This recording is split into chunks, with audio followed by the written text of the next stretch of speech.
बाबा, अब क्या है? किस लिए आए हो मेरे पास? सुकून नहीं मिला मुझे इतनी तकलीफें देकर। अब हद हो गई है। तुमसे और तुम्हारी औलादों की हरकतों से मैं थक चुका हूं।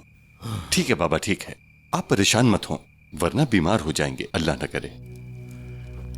अपने भाई को देखा? एक छोटी बच्ची को अपने दुश्मन के घर भेजने का क्या मकसद है? वो भी खिलाफ जाके मेरे। और जब मैंने उससे ये पूछा तो कहता औलाद है मेरी, जो चाहूंगा वो करूंगा। बाबा, हम सब समझ रहे हैं। मेरा मतलब है, हम भी सब देख रहे हैं। हम भी उन्हें झेल रहे हैं। वो इस तरह के काम कर रहे हैं कि हमारी भी समझ में नहीं आ रहे। उन्हें संभालना हमारे लिए मुश्किल है। जब कुछ अच्छा करने की कोशिश करता हूं, मुझे रोक दिया जाता है। ये बताओ जहान, आज तक ऐसा कौन सा काम है जो तुमने कहा हो मुझसे और मैंने मना किया हो तुम्हें? अभी पिछले दिनों मैंने आप लोगों से कहा भी था कि अजीजा को खत्म कर देते हैं, नहीं करने दिया।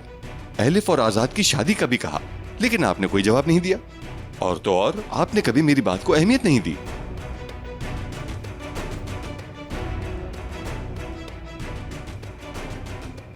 बाबा, मैं जानता हूं आपके लिए भाई की बात ज्यादा अहमियत रखती है, लेकिन एक बार मुझे इजाजत देकर तो देखें किस तरह सारे मामलात को ठीक करके दिखाता हूं।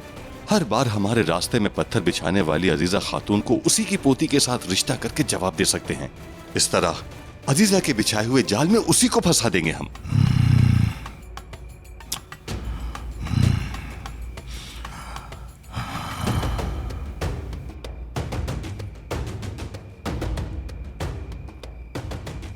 अच्छा, ठीक है, लेकिन इस बात का खास ख्याल रखना कि इस बात की हवा किसी को भी ना लगे जहान, क्योंकि अजीजा एक चालाक औरत है। उसे पता चला तो हमारा मकसद समझ जाएगी।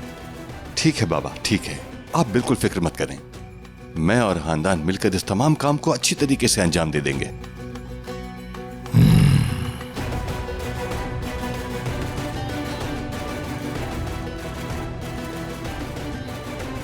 अजीजा, कसम खाता हूं तुम्हारे एक एक किए का हिसाब लूंगा। बड़ी फतह के लिए बड़ा हौसला चाहिए तुमको। हरगिज तुम्हारे हाथ ना कांपे बदला लेते वक्त अजीजा।